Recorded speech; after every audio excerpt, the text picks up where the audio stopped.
شایان علی جو پاکستان کی بہت بڑی پہچان ہے، کس طرح اس نے احتجاج جاری رکھا، فسطائیت چل رہی تھی پاکستان کے اندر قاضی فائزہ والے مظاہرے کے بعد، لیکن یہ بچے تعریف کے لائق ہیں کہ یہ وہاں گئے، آواز اٹھائی، اور یہ آواز آپ خود سن لیں۔ احتجاج انہوں نے جاری رکھا اور ہر ایک کو پرامن احتجاج کا حق ہے، چاہے وہ پاکستان ہو یا پوری دنیا۔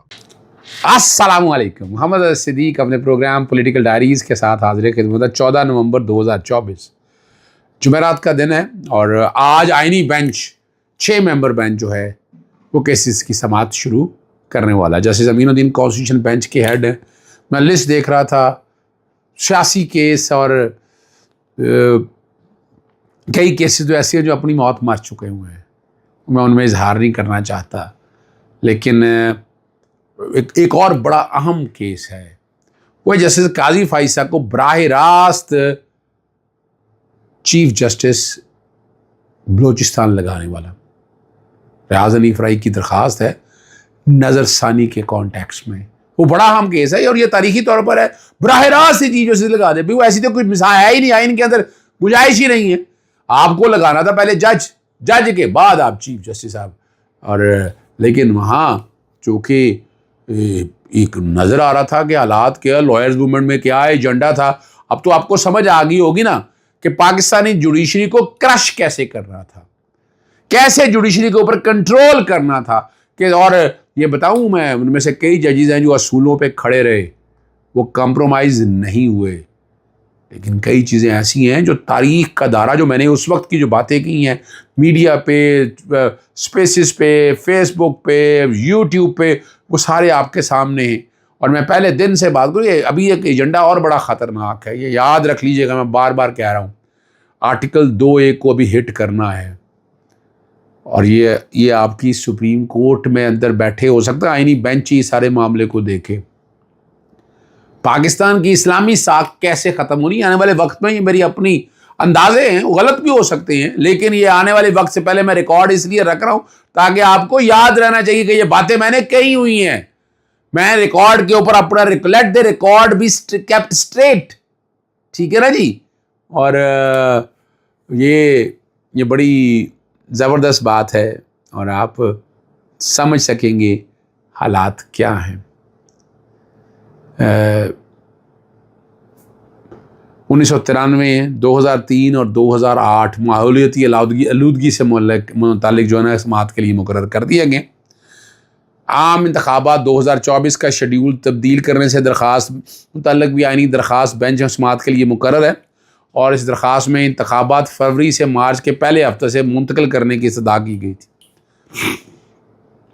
جسٹس قاضی فائزہ نے یہ کیسز نہیں لگائے ہیں۔ ملک کے کاروبار اور سانسیں رکھنے والے ارکان اسمبلی کی نااہلی کے لیے دائر درخواست بھی مقرر ہے۔ پی ڈی ایم حکومت میں ہونے والی قانون سازی کالعدم قرار دلانے کی درخواست بھی مقرر ہے۔ جسٹس امین الدین کی سربراہی میں 6 ممبر بینچ جو ہے وہ سماعت کرے گا۔ یہاں سے پتہ لگے گا، کوشش کریں گے کہ بینچ کی سماعتیں دیکھیں، یہاں سے بینچ کا موڈ پتہ لگے گا کہ بینچ کیا کر کے ہے، بینچ کیا چاہتا ہے۔ ایجنڈا کا لفظ مناسب نہ ہو لیکن کلیئرٹی آ جائے گی ساری میں۔ خواجہ آصف کو دیکھیں، باہر ٹرین میں بیٹھ کے منہ چھپا کے پھر رہے تھے۔ قاضی عیسیٰ کے حوالے سے جو پہلے کام جتنی پروسیڈنگ کی وہ سب غلط ہے، غیر قانونی اور غیر آئینی ہے۔ نہ پاسپورٹ کنٹرول لسٹ میں ڈال سکتے ہیں، نہ ECL میں ڈال سکتے ہیں، نہ PNI میں ڈال سکتے ہیں۔ جو زیادتیاں کی ہیں وہ ساری ریکارڈ کے اوپر ہے، اور ان زیادتیوں کو روکنا ضروری ہے۔ میں بار بار کہہ رہا ہوں، ان زیادتیوں کو روکنا بڑا ضروری ہے، لیکن یہ سارا نظام چل رہا ہے یہاں پر، یہ سارا کچھ یہاں ہو رہا ہے اور دھڑلے سے ہو رہا ہے، کوئی نہیں روک پا رہا۔ لیکن وہ کہا جا رہا ہے کہ چھری مارنے کی بات کی ہے، چھری ماری ہے شاید، تو خواجہ آصف کے پاس اختیار ہے اس ملک میں جا کر درخواست دے پرچہ درج کرنے کی۔ یہاں کس نے کہا آپ کے پاس یہ اندراج قدر ہے؟ اور یہ جو اختیارات استعمال ہو رہی ہیں، کل یہ گلے پڑیں گے، اور آپ کی پارلیمان کے اندر بیٹھے لوگ، حکومت وقت کے لوگ سارے اس میں برابر کے شریک ہیں، سارے برابر کے شریک ہیں۔ یہ آج لاہور ہائی کورٹ میں بہت ہی اہم معاملہ ہے، مخصوص نشستوں کے حوالے سے 2 باتیں چھڑی ہوئی ہیں یہاں پر۔ مخصوص نشستوں کے حوالے سے پہلی بات تو یہ ہے کہ اس فیصلے پر عمل درآمد نہیں ہوا. اس فیصلے پہ عمل درآمد ہونا بہت ضروری ہے. مخصوص نشستوں کے فیصلے کے کانٹیکس میں نظر ثانی کی باتیں ہو رہی ہیں آئینی بینچ کے، یہ تو بات کی باتیں ہیں نا. ابھی تو 2 دن کے اندر سماعت کے لیے کوئی کیس نہیں لگا ہے، اور نظر ثانی کی درخواست تو اسی بینچ نے سننی ہے. یہ بھی بتا دوں آپ کو، وہ 8 ممبر بینچ ہے، یہ 7 ممبر بینچ کیسے سن سکتا ہے؟ 7 ممبر بینچ کے پاس یہ اختیار کہاں سے آ گیا کہ بڑے بینچ کا فیصلہ جو معطل. یہاں جو سیکشن 66 میں، سیکشن 104 میں، 104A میں ترمیم کی گئی کہ مخصوص نشستیں دوسری سیاسی جماعتوں کو دے دیں. آرٹیکل 54 اور 106 کی خلاف ورزی، حصہ بہ مطابق جسہ ملنا نا. لیکن آپ نے اپنے طریقے سے چیزوں کو لے آئے ہیں اور اسی طریقے سے چلانا چاہتے ہیں. یہ تو نہیں ہو سکتا جیسے چودھری اقبال صاحب کے پاس یہ کیس کی سماعت ہوگی. تیاری ہماری پوری ہے، ہم نے پوری ایک ایک چیز ساری سامنے رکھی ہے اور کوشش کی ہے کہ اصل حقائق آپ کے سامنے رکھ سکیں. اور بار بار تو ہم یہی آواز اٹھاتے ہیں، ہمارا کام یہی ہے آواز اٹھانا. ہم آئین اور قانون کی پاسداری چاہتے ہیں. ہم نہیں چاہتے کہ آئین اور قانون کو توڑا جائے، روندا جائے، ردی کی ٹوکری میں پھینکا جائے. یہ تو اجازت نہیں دی جا سکتی ہے نا جی. کس قانون کے تحت اجازت دی جا سکتی ہے؟ ٹھیک ہے نا جی. قانون ہی کوئی نہیں ہے. قانون ایسا ہو تو سمجھ میں بات آئے نا کہ اس قانون کے تحت. لیکن یہاں جنگل کا قانون ہے، فسطائیت چل رہی ہے یہاں. ایک تو بہت بہتری ہو گئی نا. چلیں اب آگے چلتے ہیں. 24 نومبر کی کال کے حوالے سے 2 باتیں بتا دوں. 144 میں نے چیلنج کیا ہوا ہے، اور آئین میں قانون میں یہ نہیں جب مرضی دل چاہتا ہے 144 لفا دیں. آپ کیا یعنی آپ کیا سیاسی جماعت کو احتجاج کا حق نہیں؟ اور وہ ابھی تک بینچ نہیں بن رہا. لاہور ہائی کورٹ میں بہت سے ایسے معاملات ہیں جو میں تو ذکر کرتا رہوں گا، میں تو تذکرہ کرتا رہوں گا، میں تو خاموشی سے نہیں بیٹھوں گا اس سارے مسئلے کے حوالے سے. ابھی تک یعنی آپ کے سامنے سیکشن 215 ٹیکنگ میں یا symbol banning a party March 2024 سے درخواست 25 مارچ 2024 سے ابھی تک لارجر بینچ نہیں بنا. عرضی ہیئرنگ کی درخواستیں دی ہیں. لگائیں جس طرح بھی لگانے ایک طرح لگا کے ختم کریں اس کیس کو. کیوں اس کیس کو لٹکایا ہوا؟ لیکن یہ سارے معاملے چل رہے ہیں اور اب ذہن رکھیے نظر بندی کے آرڈر جاری بھی نہیں ہو سکتے. سیکشن 3 پہ عمل درآمد رک گیا. سیاسی طور پر اس سیکشن کو استعمال کیا جا رہا ہے. لوگوں کے ساتھ ظلم اور زیادتی ہو رہا ہے. گھروں سے اٹھا لیا، بند کر دیا، دروازے توڑ دو، ستیہ ناش کر دو. یہ میں نے سارا کچھ ریکارڈ پہ رکھا ہے. Right to fair trial and due process of law, article 10 کو سامنے رکھنا ہے. یعنی یہاں طاہر اقبال صاحب کا صبح لگا ہوا ہے کیس جناب جسٹس امجد رفیق صاحب کے پاس. ویاڑی سے فارم 45-47 کے مطابق جیتے ہوئے ایم این اے ہیں. ان کو پہلے ویاڑی میں نظر بند کیا گیا، ویاڑی سے انہیں شفٹ کر دیا گیا میاں والی. کیا کیا کیا تھا؟ کیا مجرم تھے؟ کیا ظلم کیا تھا انہوں نے؟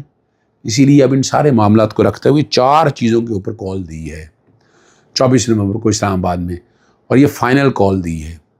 وکلا، سول سوسائٹی، کسان، طلبہ احتجاج کے لیے نکلیں. چوری شدہ مینڈیٹ، ناحق گرفتار لوگوں کو 26ویں آئینی ترمیم کے خلاف احتجاج کے لیے نکلیں. ٹھیک ہے نا جی. اور یہ نکلیں گے تو چیزیں آگے جائیں گی، چلیں گے. اور بڑی زبردست بات ہے. اور نواز شریف کو بڑا دکھ اور افسوس ہوا کہ اس پہ ٹماٹر اور انڈے پھینکنے کا شکوہ ہے. انہوں نے کہا ٹماٹر اور انڈوں پر اعتراض، لیکن دوسروں کی بہنوں بیٹیوں کی بے حرمتی گھروں میں گھسنے پر کوئی اعتراض نہیں. آپ صرف اپنے ہی رونے روتے رہیں گے یا ملک اور قوم کا بھی سوچیں گے؟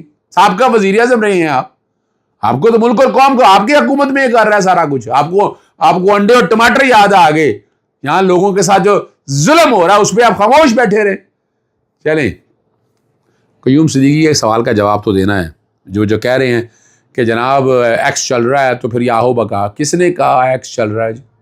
وی پی این کے بغیر بتا دیں. وی پی این بند کیا تھا، فائر وال لگ چکا ہے. آج آپ وی پی این بند کر دیں سارے، کس نے کہا ایکس چلے گا؟ اب تو ایک نیا رخ دینا شروع کر دیا نا پون کا، اپنا ویڈیوز کی طرف آگے.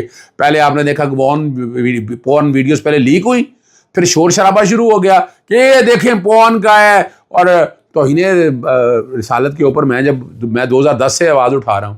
اس وقت تو حال نہیں آیا ان کو. اس وقت فائر وال لگانے کی باتیں میں کرتا تھا، اس وقت تو فائر وال نہیں لگایا. اور پیپلز پارٹی کی حکومتیں تھی ساری. لیکن یہ کیا ہے؟